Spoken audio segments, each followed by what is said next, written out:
এবাৰ পত্নীৰ লগতে বৃদ্ধ পিতৃ মাতৃও পাবলৈ গৈ আছে পুত্ৰৰ পেঞ্চন আৰু সম্পত্তি। এক ডাঙৰ খবৰ আগবঢ়াইছোঁ। ৰাজ্যত গৃহীত হ'বলৈ গৈ আছে কঠোৰ নিয়ম। এবাৰ প্ৰথমবাৰলৈ বৃহৎ ঘোষণা কৰিছে ৰাজ্যৰ মুখ্যমন্ত্ৰী হিমন্ত বিশ্ব শৰ্মাই। পত্নীৰ লগতে সমানে অধিকাৰ থাকিব লাগিব পিতৃ মাতৃৰো। UCCৰ জৰিয়তে কঠোৰ নিয়ম প্ৰযোজ্য হ'বলৈ গৈ আছে ৰাজ্যত।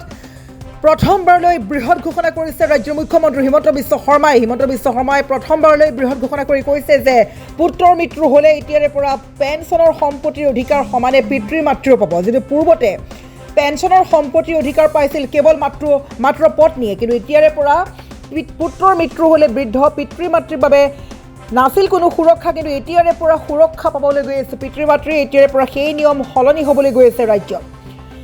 পুত্ৰৰ পেঞ্চনৰ অংশ বৃদ্ধ পিতৃ মাতৃকো কৰা হ'ব প্ৰদান। সম্পত্তিৰ কিছু অংশ পত্নীৰ সমান্তৰালকৈ দিয়া হ'ব পিতৃ মাতৃকো। UCC বলবৎ হ'লে ৰাজ্যত বলবৎ হ'বলৈ গৈ আছে এই নিয়ম। সম্পত্তিৰ কিছু অংশ যদি পত্নীয়ে পায়, কিছু অংশ পাব লাগিব বৃদ্ধ পিতৃ মাতৃয়ে। দেখিবলৈ পোৱা গৈছে পূৰ্বতে পুত্ৰৰ সম্পত্তিৰ ভাগ মাথো পত্নীয়ে লাভ কৰিছিল, কিন্তু বৃদ্ধ পিতৃ মাতৃৰ বাবে কোনো সুৰক্ষা নাছিল। কিন্তু এতিয়া পিতৃ মাতৃৰ কথা চিন্তা কৰি ৰাজ্যৰ মুখ্যমন্ত্ৰী হিমন্ত বিশ্ব শৰ্মাই বৃহৎ ঘোষণা কৰিছে। UCC বলবৎ হ'লেই কিছুমান নিয়ম সলনি হ'বলৈ গৈ আছে ৰাজ্যত। এতিয়াৰে পৰা পুত্ৰৰ কিবা কাৰণে যদি মৃত্যু হয়, সেই পুত্ৰৰ চাকৰিৰ পেঞ্চনৰ ধন লগতে সম্পত্তিৰ ভাগ পত্নীৰ লগতে বৃদ্ধ পিতৃ মাতৃও পাবলৈ গৈ আছে। আৰু UCC বলবৎ হ'লেই ৰাজ্যত বলবৎ হ'বলৈ গৈ আছে এই নিয়ম। সম্পত্তিৰ কিছু অংশ যদি পত্নীয়ে পায়, সমান্তৰালকৈ দিয়া হ'ব পিতৃ মাতৃকো। পুত্ৰৰ পেঞ্চনৰ অংশ বৃদ্ধ পিতৃ মাতৃক কৰা হ'ব প্ৰদান। এতিয়াৰে পৰা সেই নিয়ম সলনি হ'বলৈ গৈ আছে ৰাজ্যত। যি নিয়ম পূৰ্বতে চলি আছিলে, অৰ্থাৎ পত্নীয়েহে মাথো লাভ কৰিছিলে পুত্ৰৰ সকলো সম্পত্তি বা সকলো পেঞ্চনৰ অধিকাৰ, কিন্তু এতিয়াৰে পৰা পত্নীৰ সমান্তৰালকৈ বৃদ্ধ পিতৃ মাতৃও পুত্ৰৰ পেঞ্চনৰ ভাগ পাব, সম্পত্তিৰ ভাগ পাব। কিয়নো পিতৃ মাতৃৰ বাবে কোনো সুৰক্ষা নাছিলে দেশত, কিন্তু এতিয়াৰে পৰা ৰাজ্যত সুৰক্ষা আনিবলৈ গৈ আছে হিমন্ত বিশ্ব শৰ্মা চৰকাৰে। প্ৰথমবাৰলৈ বৃহৎ ঘোষণা কৰিছে মুখ্যমন্ত্ৰীগৰাকী। আৰু UCCৰ জৰিয়তে কঠোৰ নিয়ম প্ৰযোজ্য হ'বলৈ গৈ আছে ৰাজ্যত। কি কৈছে মুখ্যমন্ত্ৰীগৰাকীয়ে শুনো আহক। মৃতকৰ সম্পত্তি পতি পত্নী সন্তান আৰু জীৱিত পিতৃ মাতৃৰ মাজত এক মানক অগ্ৰাধিকাৰ ক্ৰম অনুসৰি ন্যায়সংগতভাৱে বিতৰণ কৰাৰ ব্যৱস্থা কৰা হৈছে। অধ্যক্ষ মহোদয়, আজি কি হয়, এগৰাকীৰ স্বামীৰ মৃত্যু হ'ল, পেঞ্চন গোটেইখিনি পত্নীয়ে পালে, জীৱিত পিতৃ মাতৃ একোৱে নাপায়।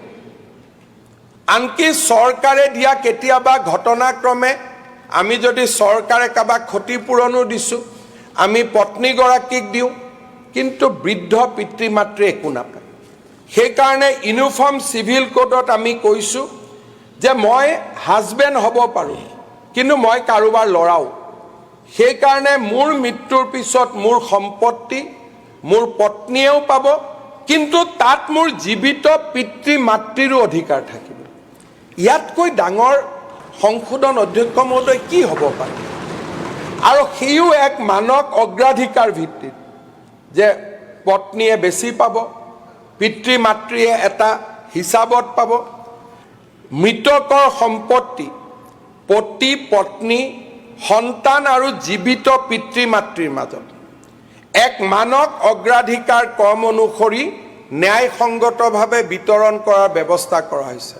অধ্যক্ষ মহোদয়, আজি কি হয়, এগৰাকীৰ স্বামীৰ মৃত্যু হ'ল, পেঞ্চন গোটেইখিনি পত্নীয়ে পালে, জীৱিত পিতৃ মাতৃ একোৱে নাপায়।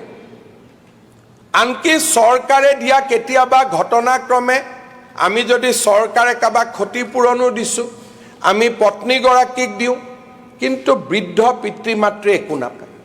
সেইকাৰণে ইউনিফৰ্ম চিভিল কোডত আমি কৈছোঁ যে মই হাজবেণ্ড হ'ব পাৰোঁ, কিন্তু মই কাৰোবাৰ ল'ৰাও। সেইকাৰণে মোৰ মৃত্যুৰ পিছত মোৰ সম্পত্তি মোৰ পত্নীয়েও পাব, কিন্তু তাত মোৰ জীৱিত পিতৃ মাতৃৰো অধিকাৰ থাকিব। ইয়াতকৈ ডাঙৰ সংশোধন অধ্যক্ষ মহোদয় কি হ'ব পাৰে? আৰু সিও এক মানক অগ্ৰাধিকাৰ ভিত্তিত যে পত্নীয়ে বেছি পাব, পিতৃ মাতৃয়ে এটা হিচাপত পাব। মৃতকৰ সম্পত্তি পতি পত্নী সন্তান আৰু জীৱিত পিতৃ মাতৃৰ মাজত এক মানক অগ্ৰাধিকাৰ ক্ৰম অনুসৰি ন্যায়সংগতভাৱে বিতৰণ কৰাৰ ব্যৱস্থা কৰা হৈছে। অধ্যক্ষ মহোদয়, আজি কি হয়, এগৰাকী স্বামীৰ মৃত্যু হ'ল, পেঞ্চন গোটেইখিনি পত্নীয়ে পালে, জীৱিত পিতৃ মাতৃ একোৱে নাপায়। আনকি চৰকাৰে দিয়া কেতিয়াবা ঘটনাক্ৰমে আমি যদি চৰকাৰে কাৰোবাক ক্ষতিপূৰণো দিছোঁ, আমি পত্নীগৰাকীক দিওঁ, কিন্তু বৃদ্ধ পিতৃ মাতৃ একো নাপায়। সেইকাৰণে ইউনিফৰ্ম চিভিল কোডত আমি কৈছোঁ যে মই হাজবেণ্ড হ'ব পাৰোঁ, কিন্তু মই কাৰোবাৰ ল'ৰাও। সেইকাৰণে মোৰ মৃত্যুৰ পিছত মোৰ সম্পত্তি মোৰ পত্নীয়েও পাব, কিন্তু তাত মোৰ জীৱিত পিতৃ মাতৃৰো অধিকাৰ থাকিব। ইয়াতকৈ ডাঙৰ সংশোধন অধ্যক্ষ মহোদয় কি হ'ব পাৰে?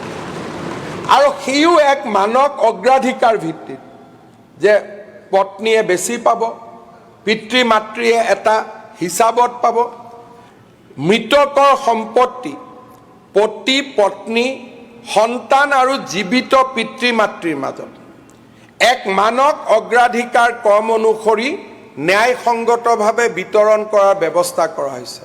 অধ্যক্ষ মহোদয়, আজি কি হয়, এগৰাকী স্বামীৰ মৃত্যু হ'ল, পেঞ্চন গোটেইখিনি পত্নীয়ে পালে, জীৱিত পিতৃ মাতৃ একোৱে নাপায়। আনকি চৰকাৰে দিয়া কেতিয়াবা ঘটনাক্ৰমে আমি যদি চৰকাৰে কাৰোবাক ক্ষতিপূৰণো দিছোঁ, আমি পত্নীগৰাকীক দিওঁ, কিন্তু বৃদ্ধ পিতৃ মাতৃ একো নাপায়। সেইকাৰণে ইউনিফৰ্ম চিভিল কোডত আমি কৈছোঁ যে মই হাজবেণ্ড হ'ব পাৰোঁ, কিন্তু মই কাৰোবাৰ ল'ৰাও। সেইকাৰণে মোৰ মৃত্যুৰ পিছত মোৰ সম্পত্তি মোৰ পত্নীয়েও পাব, কিন্তু তাত মোৰ জীৱিত পিতৃ মাতৃৰো অধিকাৰ থাকিব। ইয়াতকৈ ডাঙৰ সংশোধন অধ্যক্ষ মহোদয় কি হ'ব পাৰে? আৰু সিও এক মানক অগ্ৰাধিকাৰ ভিত্তিত যে পত্নীয়ে বেছি পাব, পিতৃ মাতৃয়ে এটা হিচাপত পাব।